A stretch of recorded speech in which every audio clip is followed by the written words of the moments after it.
And so who would like to begin? Thank you, Tara. This is Kathy. I have a question. Yes, dear one. Thank you. That was wonderful. I feel a lot smoother right now. Fantastic. So my question is, I've been working with the destroyer aspect of truer self, and just started that like yesterday, briefly.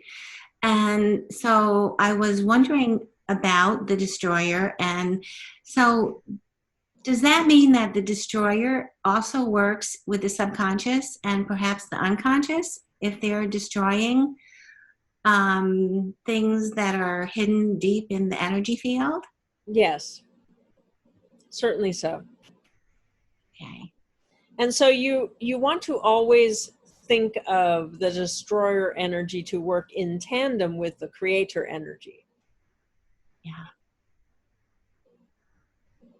They are really the same energy, but opposite sides of the same coin. And as you, there is a tendency to not utilize the destroyer energy enough to hold on to what is familiar. But what happens then is that you diminish the creativity, the creation energy. It's as though you fill up the space and then you say, well, I don't really want to give up anything that I know. But by staying in the known, you're not utilizing the creative energy to create space. And so that we are saying that to give you the incentive to look to see, well, what can I let go of? What doesn't serve me anymore? And what can I create brand new in its place? So it's a little different than transmuting and changing something. Each of you have something that you would like to be done with, or that has appeared in your life and it doesn't serve you, and so you want to let it go. And it can be something, for example, John has symptoms of type 2 diabetes that he is making changes around. And so what comes with a label of a disease? Well, an identity forms, doesn't it? Oh, I'm somebody who has type 2 diabetes. What does that mean? And the more you study it and the more you research it and you become familiar with the topic and you start associating with it, you start recognizing what's true about it for yourself. And it becomes something that you don't enjoy it, but you also don't want to let it go necessarily because you put all this time and energy into creating the identity and the image of it. And so there comes a time when you decide, well, I've learned what I want from this and now I'm ready to change it. And so that is when the destroyer energy is so effective, because it comes in to release it from you completely, so with harm to none. With harm to none, with elegance and ease. The destroyer energy can be very powerful and very effective at making some changes that you want to make. So when you do new image work, bring in that destroyer energy to clean up the old, to, let's say, burn it to ash. That makes you feel and gives your subconscious and your unconscious the message, I'm done with this. I'm done with that energy or that identity or that image. And what is the difference between identity and image? Well, identity is part of image, isn't it? Identity includes what you think and what you say and what you do. It's a step beyond just imagining something, isn't it? So your image is how you see something, and it can be before, during, or after you've created it. But identity involves physical plane, thinking, acting, the doing, and feeling. And so which one occurs to you to be more real? Well, we would suggest the identity. Once you've come to an identity, it is very hard to shift it without acknowledging the benefit that you've gotten from it and the good that has come from it, as well as why would you want to get rid of it? Why do you want to change it? What will it allow you? What is the space that is created if I get rid of this identity? What happens? What happens next? So if you find yourself in a situation where you're having a hard time changing something, think about, well, what is it that I would want to move into? So you're utilizing that skill of choosing a new future, one that doesn't exist yet. Using the imagination, choosing a new image. As you choose the new future, you choose the new image, what can be let go of? It becomes much more clear when you do the process together. Instead of just saying, I'm going to just change this because, well,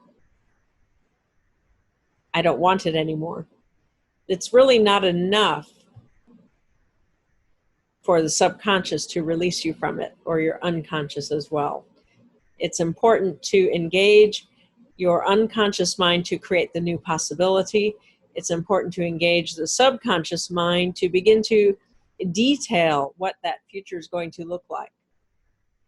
And then once that future is imagined and you define for yourself what that new image is, then you begin to realize, oh, I've outgrown my current identity, my current image.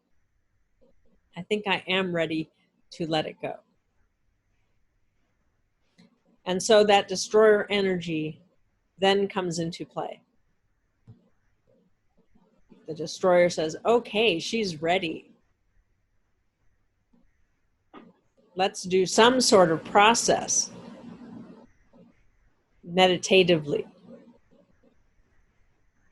to complete that pattern, or to let go of something, or to release something forevermore, with harm to none. Does that help? Oh, yes, I can see. That was so instructive, actually. I'll definitely have to play this back again to get to listen even more closely. I can see where I have been underutilizing the destroyer, and the way that I was using it was, say, on the topic, I want to create more money. Like, I'd say to the destroyer, well, could you just take care of all those things that are in the subconscious that are inhibiting me creating more money? But yet I wasn't really looking at image and identity and things. Well, I was giving that kind of in this blanket, here, destroyer, go do this. But I can see where I could flush it out like a whole bunch more. Yes, and the more, it doesn't have to take a long time, you see, because you know yourself so well. But the more detail you give it, the more willingness you have to let it go. Yes. But yes. first, that first step of choosing what are you going to step into is very important. And we can hear John say, well, why did she mention the type 2 diabetes to me? Well, because it has become an identity. And so now, in order for it to shift, it is important to choose what is the new image? What's the you that doesn't have the type 2 diabetes? What is that new image for you that may be a label or maybe not, but it's going to look a certain way and it's going to feel a certain way. And you need to take some time to flesh that out, so to speak. it's a funny phrase to use in a way, because what you're trying to do is lose weight, but we want you to understand that just saying I'm going to lose weight and that's going to represent getting rid of the type 2 diabetes, well, you can lose all sorts of weight and still have that issue. So we want you to be creating a healthy version of you that has the vitality that you want. Not that you look 25 or anything unbelievable to you. Certainly so the ego would like you to say, well, it's not good enough unless you create it that way.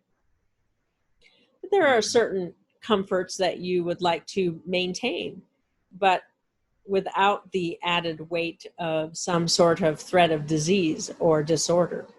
So it's time to go back to the drawing board and make some choices about some new futures. What do they look like? Oh, well, maybe I do get more physical exercise, but there's all these options now. There's the, do I go to a gym, or do I start yoga, or do I just go out in the yard and do some landscaping like I used to when I was young? There are many choices. But it requires some kind of Yes, creating a new identity includes action, absolutely so. And that's often the part that you forget to include because, well, you are metaphysicians and you do work meditatively. And there's a lot that you accomplish meditatively. But at the end of the day, in order for your identity to change, it involves thinking, feeling, and taking actions. And you don't have to get it perfectly right the first time. You can practice different versions in your mind, and also by integrating certain actions to see what works, what fits, what suits you. Wonderful. A wonderful question that certainly applies to each and every one of you in some way, on some level. And so not to shy away from the destroyer energy, not to shy away from utilizing that energy effectively, particularly with the solstice coming up. It is time to let some things go. It is time to make some changes. For each and every one of you, it can be a powerful time to shift something that you are wanting to change. And with keeping in mind that it is the creator energy that creates the space, and to create the space first, then the letting go becomes much easier and even more logical. It just makes sense. Oh, okay, in order to have this new thing, then, oh, I have to let this go. I have to let this belief go, or this activity that I don't really enjoy it anymore, but I thought I was going to, and I don't really, but it's taking up some time. I could use that time differently. I could use it in a way that will serve my future. So wonderful. All right then. And who is next? Or what is next? I have one. Yes, Richard. Talking about the truer self, we becoming more of our truer selves. So do we need to be closer to our truer self to be in a new world? And is the truer self below our higher self? And when we pass over, do we blend with our higher self and our soul? All right. And so we would say that the truer self is easiest to visualize as a future self, an optimal future self. That's really going to be the easiest way to make sense of it. It is the you who is expressing yourself freely and flowing your soul energy through you, expressing the grace that you bring. And the grace is the gift that you are, the love and the light of God, Goddess, in a way that translates through you personally. And so you may be thinking, well, that's a really tall order, but you are all closer to it than you know. And you are expressing already many aspects of who you truly are. The true self doesn't have the inhibitions or the fear or the doubt. The true self is willing and able to respond to the new circumstances, and certainly so leads with love and a knowing that all is well. And so, as you say, you don't feel necessarily that you are there yet. And we would suggest that, no, the world is in chaos. The world is in transition. But it is closer, the new world being born is showing up. And the changes are being made. The dominion is moving from concept form into reality. There is a breaking down of the old order, certainly so, that has been occurring for many, many decades. And this is just the tail end of that process. So just as with anything, there's that last little struggle and that last little fight to try to survive, to exist. But it doesn't make sense to keep those energies of domination and control when there is so much evidence that to let it go makes a more beautiful world and just simply feels better. But in order to let the control go, and this has been a long journey for some of you, to let it go, you do need to have created that safety and security, absolutely so. And as you recognize, oh, I've done that, I have accomplished that, and I've been working and operating on higher levels, knowing that I create my own reality through creating and allowing. I know that I have help, that I'm not alone. And as you have been moving through those different levels, yes, of course there's more to do. Yes, there's more to experience. And this isn't all there is. There are some of you saying, wow, if this is it, count me out. There's not much here. But in actuality, the patterns have been set. Those energies of dominion are there for you to explore and experience and to create something new within that realm, that context. It is a state of being. It is, for many years you've been told, well, you can choose control on the one hand, but the cost is love. And so then you make efforts around love, and you fall in love, you experience love, you receive unconditional love, and you have grown and you have changed from those experiences. And so there is that knowing that, oh yes, this is the right path. This is the time to transition and to take a moment during this next solstice period to see, where can I release a little bit more of the control? Where can I allow a little more trust? Is there some sore spot, so to speak, where I'm holding out? Well, I trust until this happens.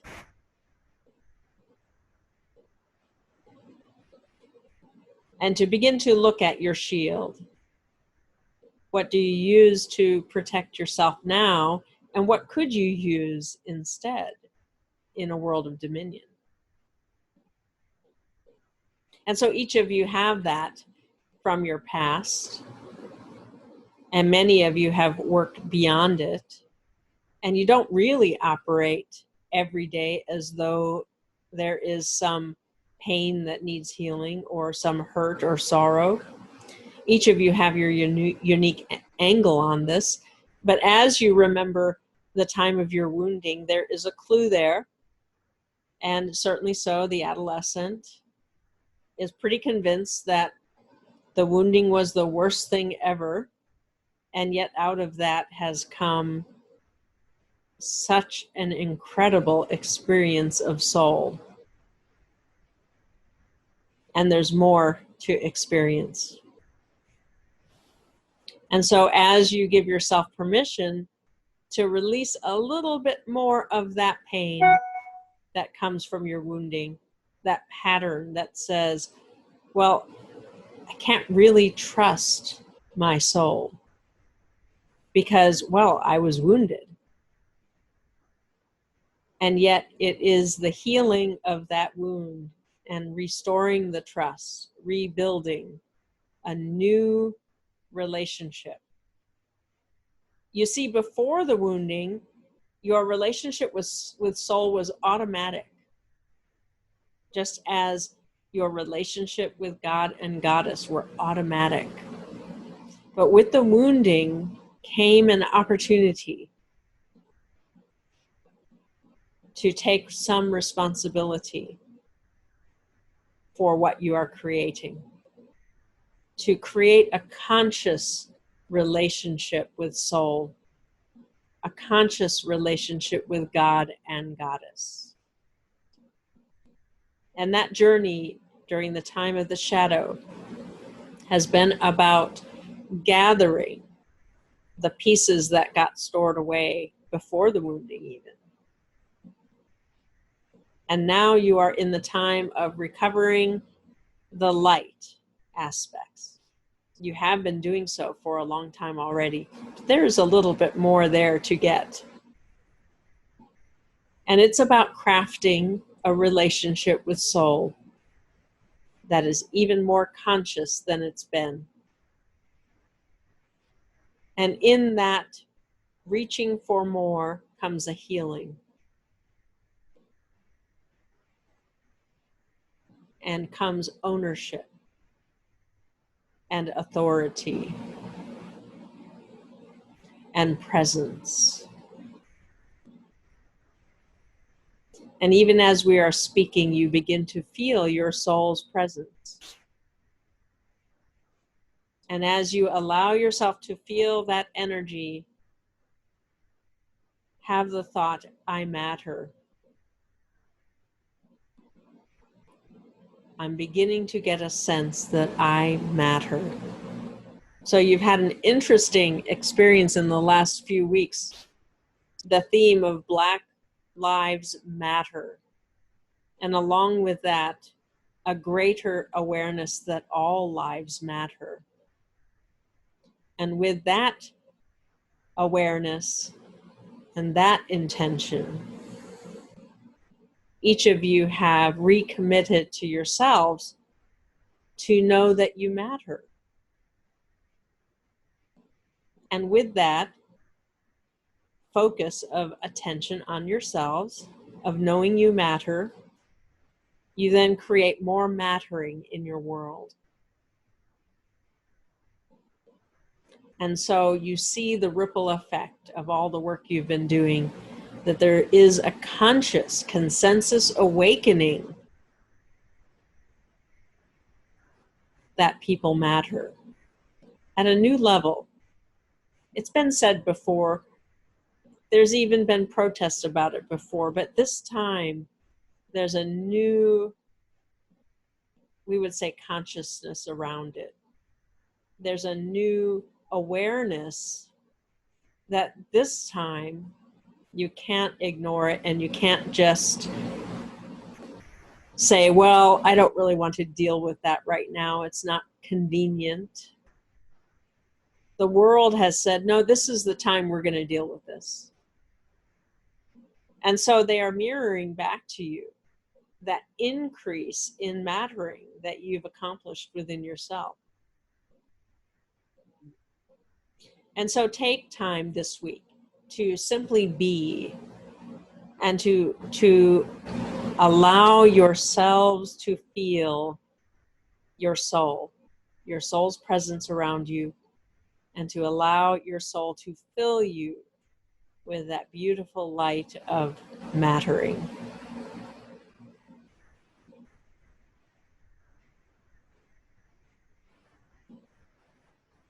And so the question didn't quite go exactly as you may have planned it, but hopefully we addressed enough of the true self in all of that. Yes, definitely. Thank you. Wonderful. A lot to think about. We love you so.